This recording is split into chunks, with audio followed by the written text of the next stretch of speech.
Casting with Ceri Jones.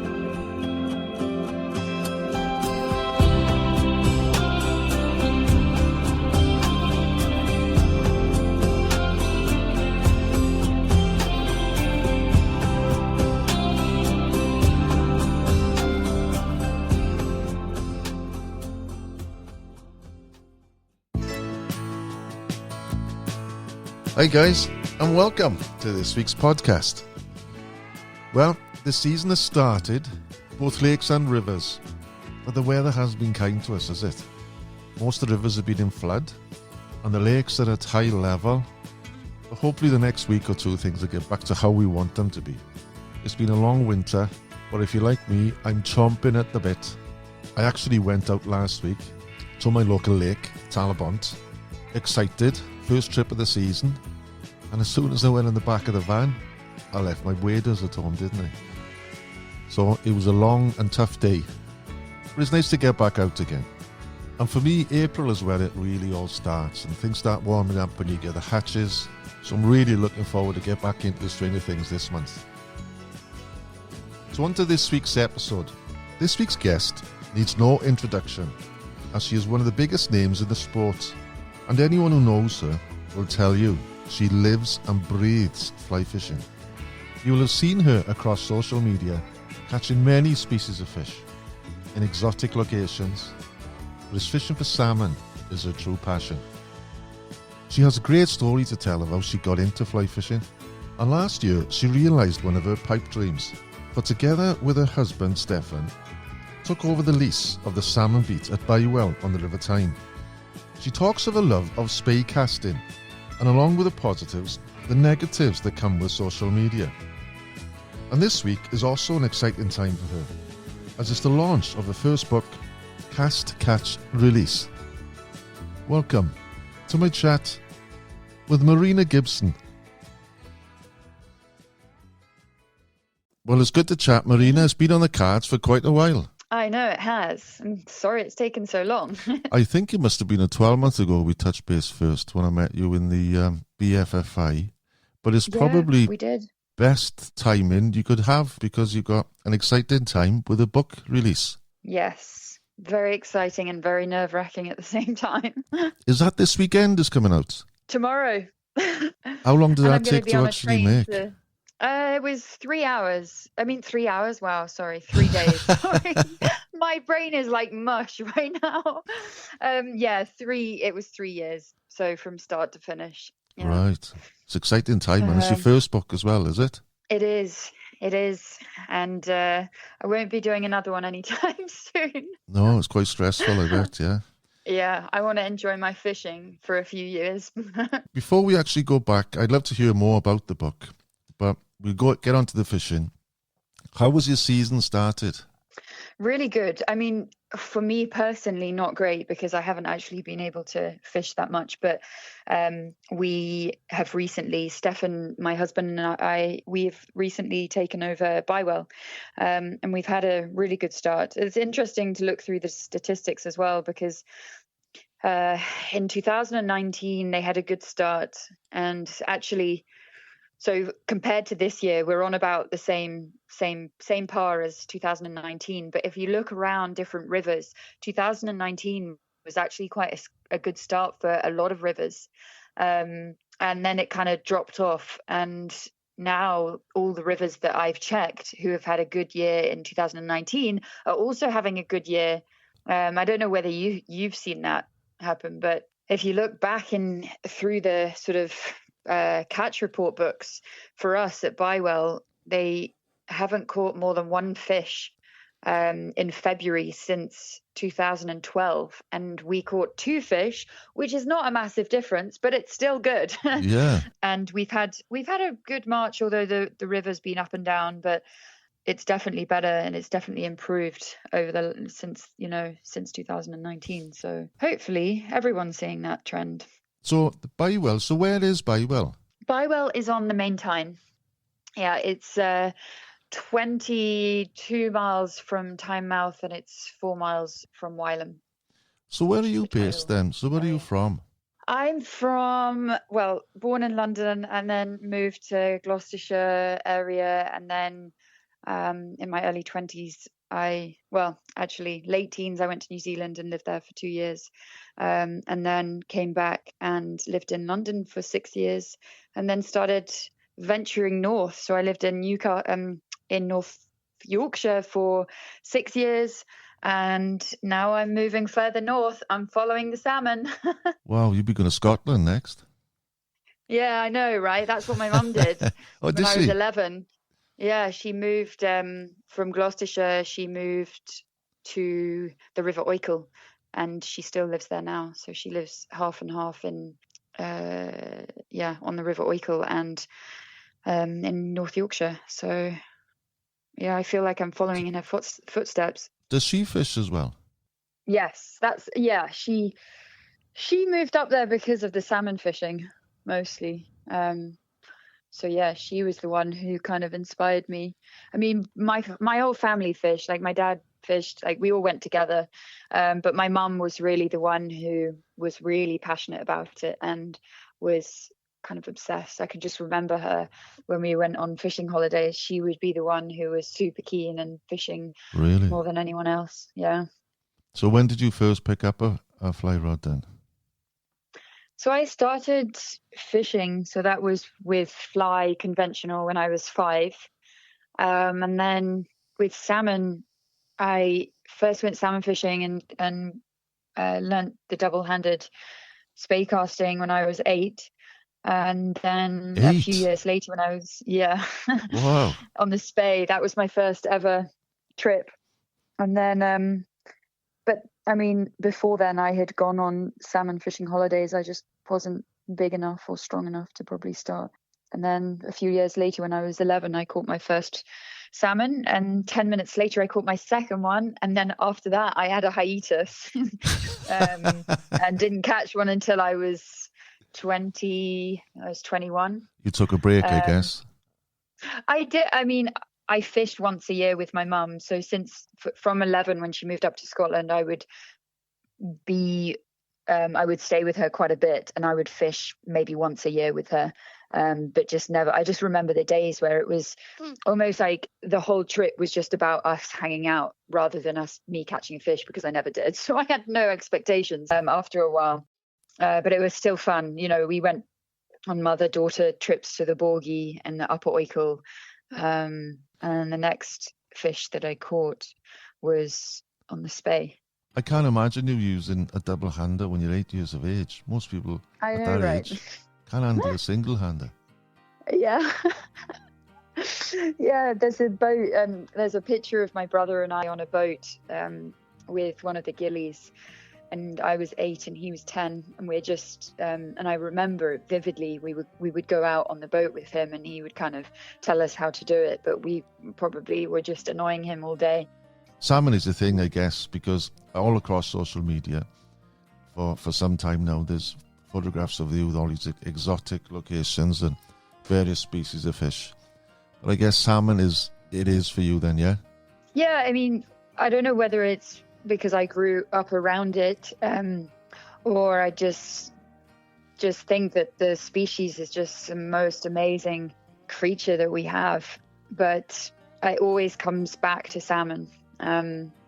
You know, I love the exotic trips, and I love taking people on trips, and I love the trout. But the older I get, actually, the more I just want to be next to a salmon river. There's just something so special. And also, I forget that the spey casting is my favorite with a double-handed rod. I just love it. It's the most relaxing type of fishing that I could do, and it's the most relaxing for me. Like if I go trout fishing, I don't feel relaxed. I'm like, for me it feels intense. Like I'm always, you know, it's not like I can really get into the motion. And whereas salmon fishing, I can just escape. And for salmon, I still have no expectations. I have no high expectations of catching. So when I go, I truly relax just because of the spey casting. I think it's the most beautiful thing to watch and also do yourself. I've heard so many people say that. It's just they get so much satisfaction in actually casting than Yeah. just the fishing itself. It's a little bit different to the single-hander. I don't own a double-handed rod.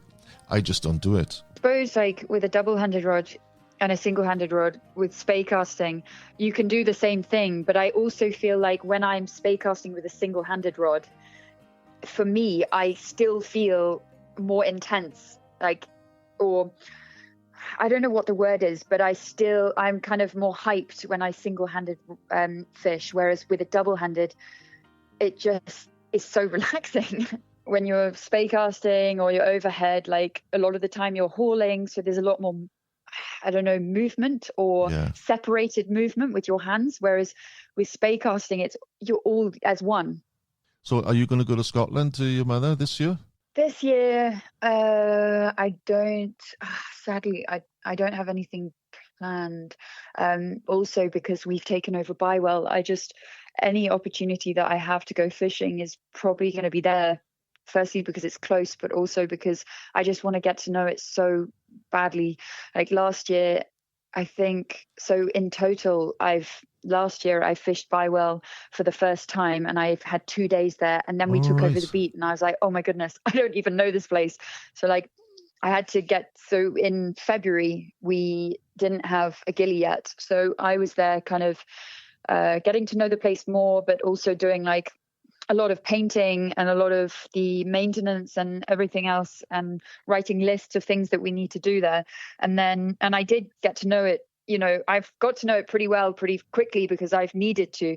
But then we have hired a gilly, and so he took over in March.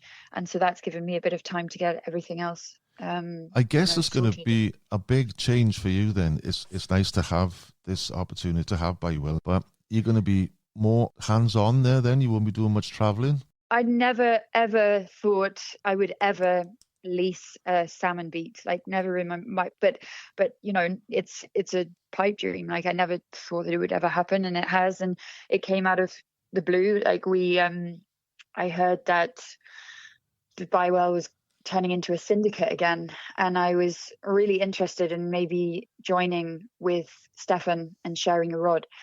And we were just waiting for more information to come out. And then the owner sent me a message saying, hi, and I've never met him. I still actually haven't met the owner. But basically he just sent a message saying, can we speak about Bywell? And I called him back and we spoke, and he just said, I'm thinking about leasing the river. Would you be interested? And so Stefan and I spoke, and it was like a very quick decision, and that was it. And it was all very quick because we took it over the sort of right at the end of last year, and then we had like a month to basically get everything ready. But it means, yes, that I probably won't have as much time to go away. But to be honest, I actually am a home bird. Like I love being home, and I love, like, if I can have salmon fishing on my doorstep, hence why we also moved to Northumberland, that, I feel like I don't really need to go away as much. I'd like to sort of aim for 2 hosted trips every year, and then, maybe do a short trip in between, just for myself. Yeah. But other than that, like I want to be close to this place, and I want to know what's happening. And we have the most awesome gilly called Stephen Keeney, and he's fished the river since he can hold a rod. And honestly, he's the perfect gilly. He's 27. He's so enthusiastic. He's amazing with people. Like he ticks every single box. Like he just wants to improve the place and work as a team. And it's just, it's really cool. So I just love the feeling of having a place where we can go and enjoy fishing when we can. Didn't you, I don't know if you still do, the Northern Fishing School. Now, are you going to do that there, or is that something totally different? Yeah, so the Northern Fishing School is still running. I moved away from it a year ago, and so it's still running.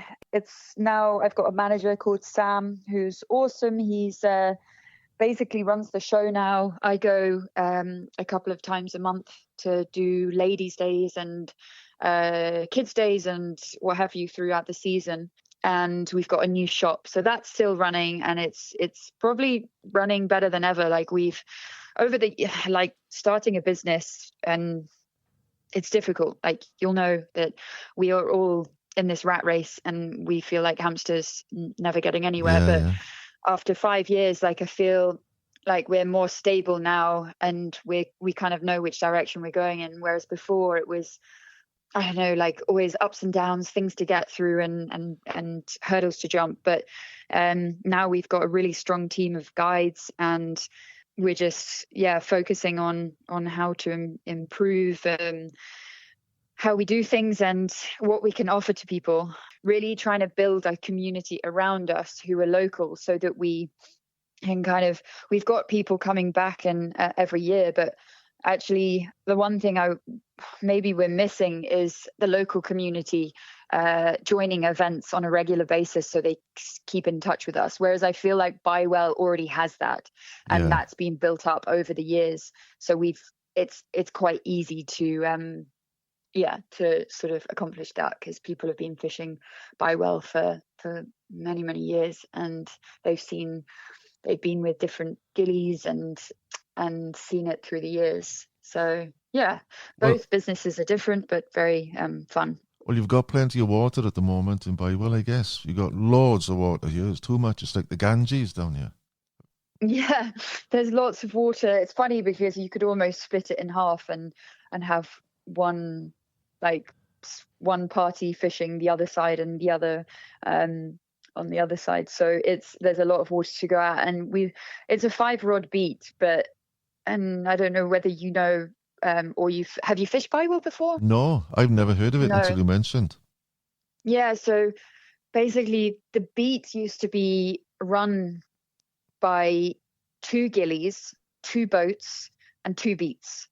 So they had 8 rods fishing every day, and you can imagine that's carnage, but they had the fish, and it's got harder over the years. So they went down to 1 gilly, 1 boat, and 5 rods. And it works, but there's just so much water. Like half the water doesn't get fished in a day. So there's so many rested pools, and a lot of pools are forgotten about. So when we took it over, we decided that we would split it into 5 beats. So we had a beat rotation. 3 beats. Yeah. So we have a rotation so that 2 people are in 1 beat, another 2 in another beat, and 1 person is in. I think we've got 4 beats. No, sorry. We've got 4. You need a day off. Yeah, I know.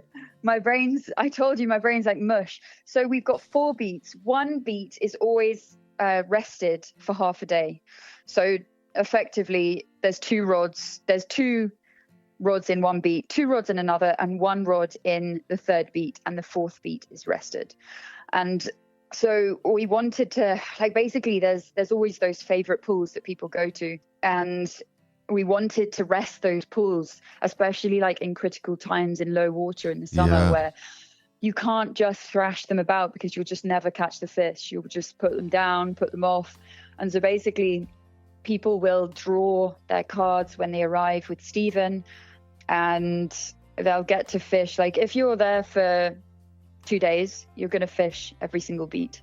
And the people who are there for longer, they kind of can repeat the beats. But it works so far. And spring-wise, we kind of push people towards the upper stretches from Fish Pass down. This is notoriously good for spring, but annoyingly we want people to start catching fish in the other pools and the other beats, because then it gives them confidence, because everyone just wants to go to Fish Pass, and you'll know it on the places you fish. People want to go to the best pool and the best beat, and you've kind of got to push people around because if you're not going to cover the water, you're not going to catch the fish. No, it's an exciting time as well. You're going to meet the clients who have been there previous years, to meet new faces again. Oh my goodness, we've learned so much about just talking to local people and talking to people who have fished there for years. It's so interesting. And it's a complex place. There's so much water to go at, but there's also history of the river that we didn't know about. In February and March, we were offering local rods, buy one day, get one free, because we wanted people to come and fish it as much as possible, especially for people who knew it, and just get more people fishing in the spring. Over the years, like even when we signed our lease, we would be talking to people and they'd be like, oh, Bywell's crap now. There's no fish there. They all go straight through. And we were kind of sitting there, or, awkwardly thinking, we're going to change this place. Like we have to, put the confidence back. And it's going to take time. Rome wasn't built in a day. You can't just expect things to be perfect in the beginning, because, we've got a lot of work to do. But hopefully, and the Tyne River is a success story within the salmon community. And, it is sad where we are as a country, but let's just, fingers crossed, let's hope that we can have some more positive stories. I like positive stories, because fishermen, especially river fishermen, I find, and sea trout fishermen especially, they're quite a negative group of people. They always think of how it was years ago, and was it really that good? Yeah, it is. It's not as good as it was, but I like positive stories. You have to be a positive person to salmon and sea trout fish. I mean, sea trout fishing is not, I would say, not my forte. I haven't done loads of it. I've salmon fished and caught sea trout, and also I live on the North Tyne, which is incredible for sea trout fishing. So we do, last year I probably did more sea trout fishing than in my whole life. We targeted sea trout, and they were you'll have to come one day. They are amazing. We would just after work, we would pop down for an hour, and we would be catching 60+ centimeter sea trout most times where we went down there. It's sea trout heaven. In the day, or in the night? In the evening. So not when it was dark, but in the evenings. And to be fair, again, I've never targeted them at night on the Tyne. And a lot of the more you talk to people, a lot of people say it's too dark. But some people say, no, that's rubbish. I've done it and it's been great. I think you have to have the right night, like you do anywhere. But I think that the main Tyne, we're going to test it out at Bywell, because on the main Tyne, because we've talked to people, and on the North Tyne, it's much darker. So who knows? I can't say that it's going to be great, and there'll be people out there who have tried it. So it's just an experiment for us. But I think it must be good. It must be good if there's a great run of sea trout in the summer, June, July, August. We're going to go for it. We on the Tyne, we have some really good fish coming out. People are catching double figure sea trout, and they are incredible. I can't remember. I'm not going to say figures just in case I'm wrong, but there are definitely, every year people catch absolute massive fish. It's full of them in the summer. Yeah. And that's why it's so great, having a salmon river, but also a sea trout river at the same time, because you just, if the salmon fishing is hard, you can target the sea trout, and especially for clients coming as well. If it was just a salmon river, you'd get disheartened, nothing's happening. But actually in the summer, you get the sea trout action, which just keeps you going. Well, with your work, you're busy. You're doing the Northern Fishing School and the horse trips. So where is the horse trips? Have you got anything lined up for this year? So we've just taken a group of 10 people to Brazil for peacock bass, which was amazing. It was one of those trips where everyone was happy, and it was a nice, easy hosted trip because people were catching. So that's always it's pressure, isn't it? Main attribute. And then we're taking a group to Norway in September, to Laxelv, which will be great fun. And we've got a group of really, really good anglers coming. So right. And then other than that, I will just be in Northumberland. There's a place I'm going in July. Possibly you've been. It's going to be a new one for me, and that's the Faroe Islands. Have you been there? Oh, no! Amazing. Yeah, there's an angler. Her name's Marissa Kirchner. Don't know if you're familiar with her. She lives in Germany for 6 months. For 6 months, she lives in the Faroes. And there's, wow. and it's sort of like, I think it's like a kept secret.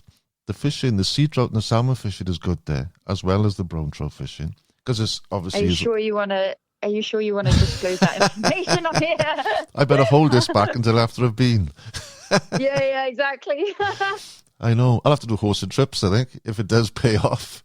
That's amazing. That's so cool. But it's always been on my bucket list. Not for fishing, just for the place, because it looks amazing. There's this group of islands just appear out of the sea in between Iceland and Scotland. So I'm going in July. So I'm looking forward to that for a week. So that'll be different. Awesome. Yeah, I've watched some documentaries like about the whales and the puffins. That would be amazing. And also, like, I think it's really cool to go to places that aren't really on the, main hotspots. Yeah. Because right now, like, you see on social media, like, Argentina. And also, like, there's not many places on Earth that people haven't been to, but also people haven't posted. So, like, for example, I don't know, like, you take the Amazon in Brazil, peacock bass fishing, like 10 years or 15 years ago, before social media, this place, like, people would hear about it, but they wouldn't necessarily see that many photographs or videos about it. Like, you'd see the odd article in the fishing magazines, but actually, like, now everything's so accessible and people are like, oh yeah, peacock bass fishing, like, they know about it, or they know, like, a lot about it, whereas before you wouldn't. So I think it's really cool to find places that are sort of, not seen in the public eye all the time. So good luck. Watch this space. Yeah, I'm excited to hear about it. Well, as I mentioned with your work, you've got the fishing school, the horse and trips, and now when can it come back to the book? Because you're now an author. Well, how did that come about then? Basically, just over 3 years ago, I was contacted by a guy called Tris Payne, and he has an agency, and he just sent me a random message to say, like, would I jump on a Zoom call, and would I be interested in talking to him about, like, doing some work together. And so it didn't really start off as a book, but after we spoke on Zoom, he said to me, like, have you ever thought about writing a book? And this was never really on my radar. I'd had, like, the odd conversation about it with people before, but it just never materialized. And also it's something I've never really pursued. I would never have done it if someone hadn't said, like, you're writing a book. And basically he said to me, why don't you write a proposal and I'll get it out there. So anyway, I wrote a proposal, and then we sent it out, and within 12 hours we had a UK publisher who put in their, I don't know, offer, and then a US publisher as well. And it just went from there, like, from literally that day to the next. It was like, okay, cool, you're writing a book, like, let's go. And it was such a big part of my life for the last 3 years, and writing it, as well as, like, I would have loved to have just paused everything else and just written the book, because I think it would have been more enjoyable, but everything else was happening at the same time. And my fishing has definitely suffered from it. Like, whenever I go, like, apart from a trip where I'm like, okay, I'm going fishing for a week, I haven't really had any time to set aside where I've been like, okay, I'm going to go fishing for today and completely forget about everything else. So I've had to, I've been like, okay, I'll go fishing, and I've been down there for a couple of hours, and then something's happened where I've had to, like, go back home or get on my phone or go on a meeting. And so it's been, like, very heavy. So I'm really excited now that it's out there, and now I can kind of go back to what I love doing. So what is the angle of the book? Is it your story or places you visited, or? It's a bit of a mixture. So, like, the Atlantic salmon story is weaved throughout the whole book, and it's kind of weaved in and out of my story as well. So, like, I wanted to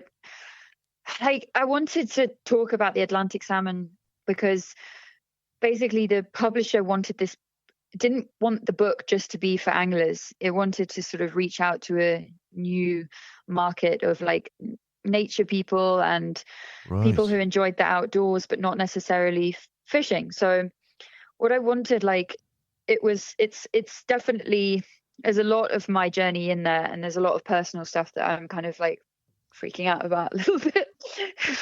but there's the Atlantic salmon I wanted in there because I wanted people to connect with the Atlantic salmon on another level, like for those who don't really know much about the Atlantic salmon, if you know what I mean. Yeah. So like I wanted people to understand how special they are, and the publisher didn't just, like, for example, the thing that stuck with me a lot, because I was talking to the publisher saying like, I don't know about this, I don't think I want to talk about this, and they were like, we as a reader, you don't want to just read about, like, for example, let's take my Instagram. This is all, like, these are all my best bits of my life, but they said that they don't want that. They want a more personal story, and people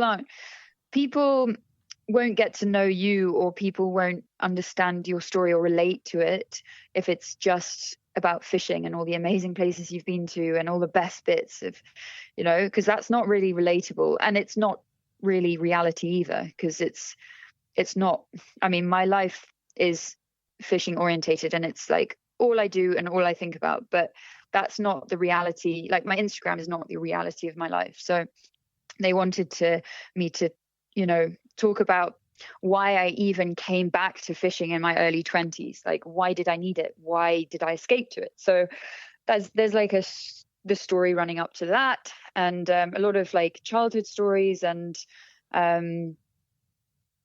so hopefully people just get to know me a little bit more. And there's like conservation in there as well, like especially around the pollution. And pollution has probably been in the press more over the last couple of years, or like 2-3 years, than it ever has been in the whole entire history of press. So, and this is something that we should all be concerned about. And also, I mean, it looks like more people are concerned about it. I think a few years ago there weren't that many people talking about it, but now everyone's talking about it, and that's amazing to see. So I think it sounds a really interesting read, like a breath of fresh air, because everyone's on social media, and you see someone like an attractive face on Instagram with a fish. To see another side of it is something else. Yeah, definitely. I think also you have like this perception of people online, and you think, you come to the conclusion of what people are like and what their story is, but actually no one really knows anyone. It's like let's say you followed someone for 5 or 10 years, and you think you know everything about them, but then you meet them and you're like, wow, you're so different to your persona online. So, and at the end of the day, we're all normal people, we've got normal lives, and we just have different stories. If you're enjoying this episode, please consider becoming a Patreon, where you will get weekly podcasts plus access to over 170 episodes, plus behind-the-scenes photography. And for this week's Patreon competition, Marina is given a prize of a signed copy of a new book. To become a Patreon, visit patreon.com/Casting with Ceri Jones, or see the link on my website, castingwithcerijones.com. It's a similar sort of thing all the time, I think. If you have a guy and he has a lovely 4-pound brown, and he might get 100 likes. You have a girl with a 4-pound brown, she might get like 4,000 likes. And it's true, isn't it? But it's. Yeah. I've spoken to plenty of people about you, and everyone said that you obviously deserve to be where you are because you're top of your game. But some people don't see that. They think just because she's a pretty face, she's going to, get the figures. Yeah, I think I mean, I have, in my time over the last, because I came back to fishing when I was pretty much 21. Like, that's when I got my rods from my parent. When I went fishing, I was always borrowing my parents' stuff. And then when I was 21, they gave me for my 21st a salmon rod and a trout rod. And that was me. Like that was like the gift of life. So like since then it's been 12, 13 years, and I've been fishing literally has been the thing that I think thought about more than anything. And I think that, you know, especially let's say from like age 21 for like 5 years, that was when social media started, and I was posting on social media just for fun. And I think when I wanted to turn that into a career after, I think it was like, I don't know, a few years, I was like, but I was still learning. So, and I still am learning so much now, but back then I was like almost a beginner in itself, because I was now fishing by myself and learning things so quickly because I was on the water by myself. And I didn't have my parents, or I didn't have a ghillie, or I didn't have my friends helping, or my brother.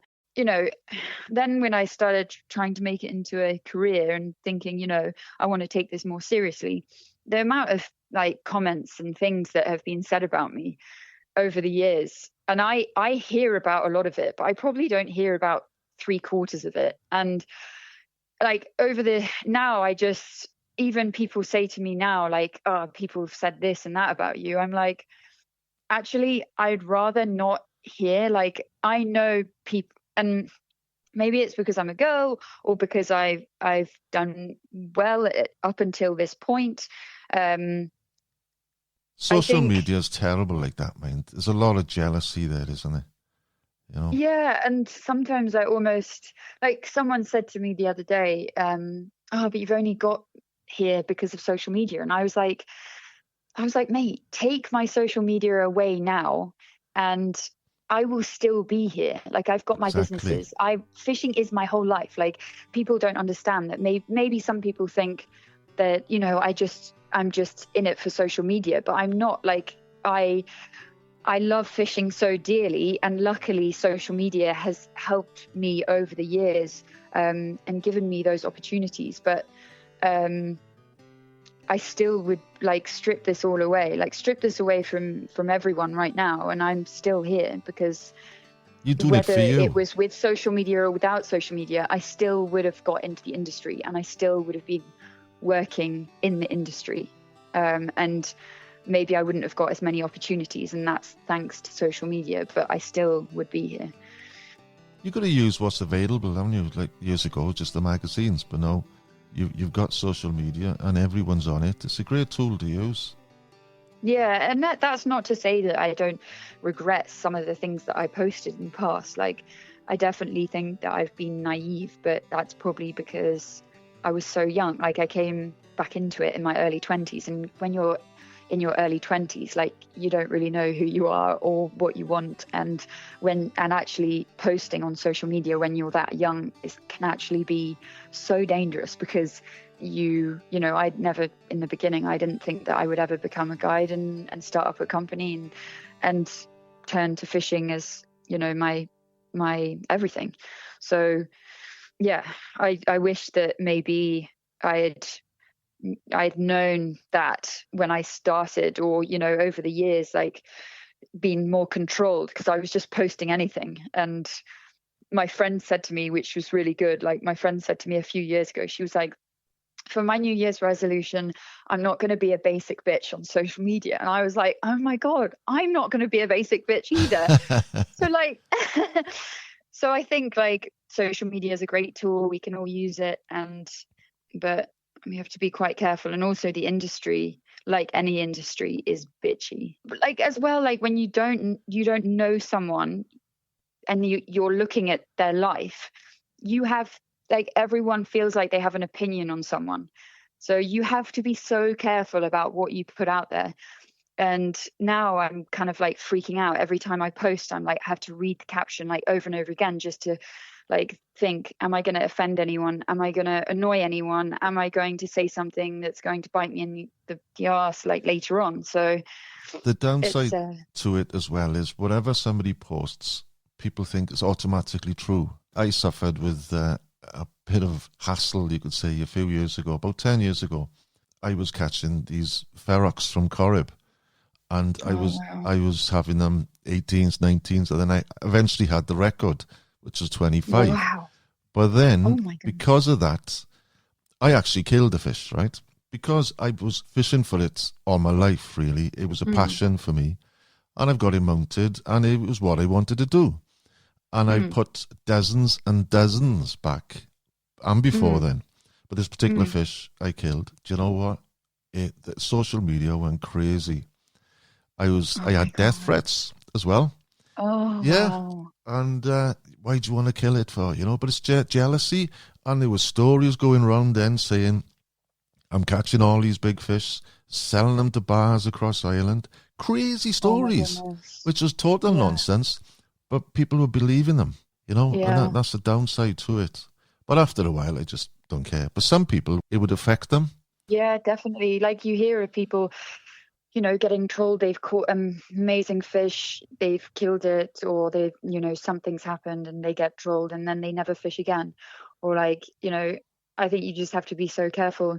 Like if you want to troll someone, maybe think twice and maybe just send a nice, kind message to them in their inbox and just say like, hey, look, just a heads up, this might be taken the wrong way. Or I think there's just, you have to be kind. There's a lot of jealousy out there. And I think like someone said to me the other day, which was a great saying, like everyone's pissing in the same pot. Like that's why the industry is so bitchy, because it's so small and there's so few opportunities and everyone's pissing in the same pot. Yeah, I like that. A quote I like as well is when it comes to like things like this on social media, never accept criticism for someone you wouldn't ask for advice. Yeah, that's really good. Yeah. But anyway, going back to, we're coming out now into the spring and the winter's gone, and I think I was on Graffham a couple of weeks around about Christmas time fishing for zander, and somebody told me you were there the day before. Did you have zander? No way. Yeah. Oh my goodness. But I think somebody said you had perch or something. Yeah. So we fished there how many times? I think we went like twice or three times, and it's amazing. I love that place so much. I actually used to fish it when I was in my early 20s. I used to drive up and go there when I was not that confident, and I would turn up and be like, can anyone take me on a boat with them? And then just like go with I went with this like guy one time who lived locally, and he just took me out, and we were fishing for trout. But now I actually go there for the predator fishing, and I think it's amazing. Like it's really exciting to do something as well that's totally different to what I'm used to. And as you like, I went there actually with my friend Jo Stevenson, and she caught a mega zander, and we were catching perch last year, and yeah, it's really, I can't believe I missed you for a day as well. It was terrible. It was freezing cold. I think we had ice or frost the day before, really bad. And somebody said there was a big fish caught the day before, so it must have been your friend. But I've yet to catch one, a zander. Yeah, no, we were targeting the perch, but we didn't target the zander actually. Are you going to go? So it's opening up in May, but are you going to go? When are you going next? Well, we go in the winter. We did it this winter and the winter before. It's cruel, when it's really cold in the winter, because the way that you fish, as you've probably done it, you're jigging, back drifting, and then so you're facing the wind. And so it's quite cold. I did lose one last year, which was on and off quite quickly. I actually went, the first time I fished it for zander was I swear it was late summer. I can't remember when exactly it was, but it was definitely open with zander fishing. And Jo caught an amazing one. And so you can go there when it's nicer. You don't have to freeze your balls off. No, I think people do it because it's something different to break up the winter. True. But true. If it is available in May, I won't be around. There's one place, there's nowhere in the world I want to be in May than Ireland. I've got I got a boat in the Corrib, so for one whole month I live in my van and just spend every day on the lake. Do you not find that? So I find when we do trips to Graffham or we do trips to Scotland or wherever we go, but I feel like, and that's really cool that you have a van, but when we go on these trips, I literally feel like the most disgusting person. Like we just, all we do is fish. All we do is eat bad food. Like we don't shower as much as we should. No, Like we're just it doesn't gross. matter, though, does Like it? it doesn't matter. You're just there for the fishing, and that's all that matters. And then you go home and you're like, okay, I have a nice bed. I'm gonna have a shower. Like I'm gonna eat proper food. There's one good thing. After a couple of weeks, you go to a bar and there's a gap then because no one wants to come near you. Yeah. Sometimes that's a great thing. Yeah. When I'm there, obviously every couple of days I got friends who live in there. I have a proper shower, you can see. But there's always the lake. I've done that before now. Just jump in. That's true. Do you actually do much boat fishing these days? So I've done the whole Grapham thing for predators, and you know what? I used to, like, the tables have turned. Like I used to do so much trout fishing from a boat, or like trout fisheries, like local trout fisheries. Now I don't get out as much. Like I mainly try and focus like on salmon and sea trout and rivers. But We'll do a deal then. I'll come up to fish Bywell with you, and you come over to Corrib, and I'll take you out on the boat. oh, honestly, that is I've always wanted to fish there, and I've just never got the chance. So that's a deal. The great thing is That about is a the place is the whole package. It's, I've spoke about this on the podcast before. You go there and it takes about 2 or 3 days to get into the zone.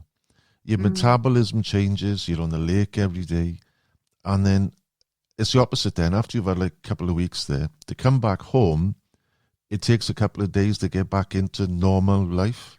Because your world for that 2, 3 weeks, 4 weeks, whatever, is the lake, Yeah, that's amazing. And it's nice That's just so to amazing. take the boat on the island, do a fire, take a couple of steaks, and it's just, nothing matters then. It's great.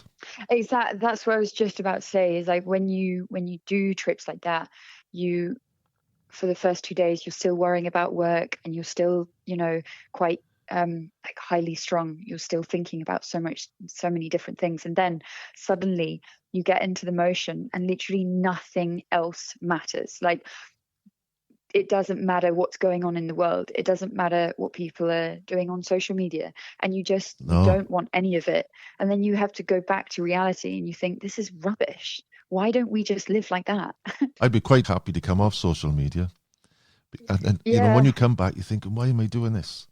But Yeah, I know. I agree. Like it's a vicious circle, isn't it? Yeah. But I think that I like to hear from people, and I like to see what people are up to, and I like to engage with people. But then sometimes I think the world would be a better place without it. We would also be better people probably without it. yeah, But then you think and then I think, well, it's hard making a living from fishing. Like you have to think outside the box. You have to do as many things as possible. And I Yes. genuinely think that I get work through there. And so it's a work tool. It's not because, I want to be on social media the whole time. It's just like opportunities, and that's, I'd do anything just to live the life through fishing. And, we all know, that it's a really, really hard place to be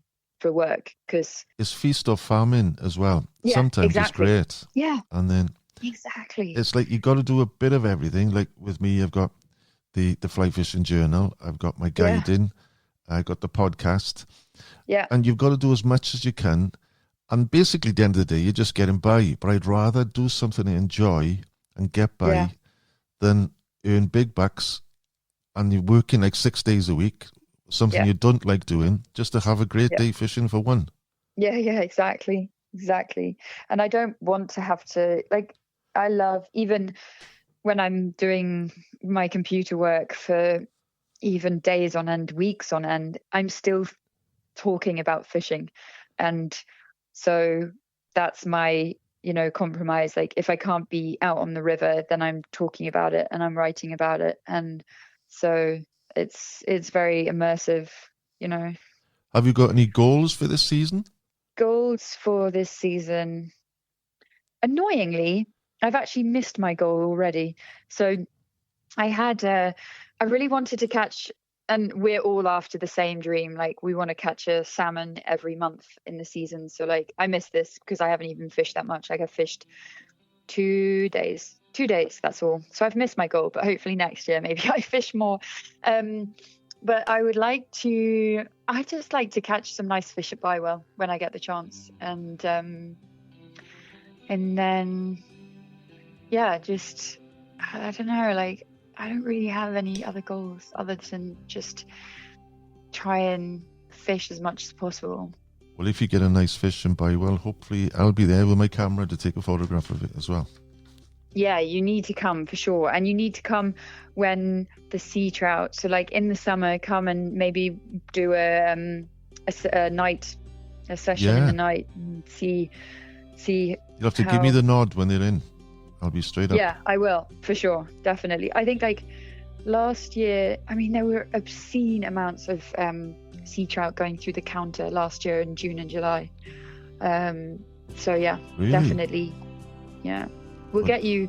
July is a really good month actually, because I've got quite a little bit of free time, so I'll let you know. Oh, I'll be up for that. We'll look forward to that. Yeah.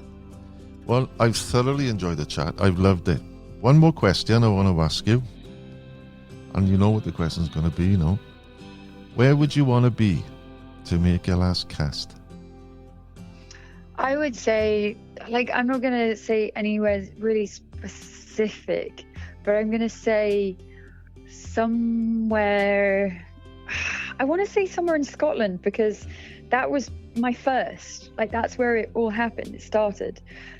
And you know what? I would love to turn back time just to, because I felt like I was the kid that was brought up around fishing and kind of not forced to fish, but like it was just something that we did because our holidays were orientated around fishing. So like we were taken along because we didn't have a choice. Like our parents, that was what our parents did, and that's what we were going to do. And that's amazing. And I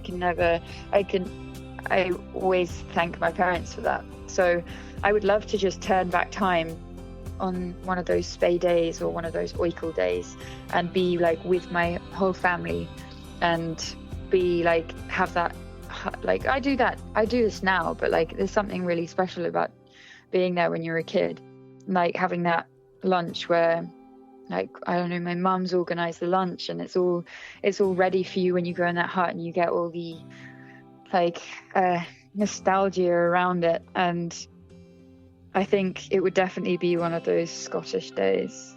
There's something very special about that. Thanks very much, Marina. Thanks for having me. If you've enjoyed this podcast and want to listen to more, please consider becoming a Patreon. We will get weekly podcasts and access to over 170 episodes, behind-the-scenes photography to go with each episode, plus other exclusive content and prizes. To become a Patreon, visit patreon.com/casting with Ceri Jones, or you can find the link on my website, castingwithcerijones.com. That's all for now. Tight lines, and may they always be up in the wave.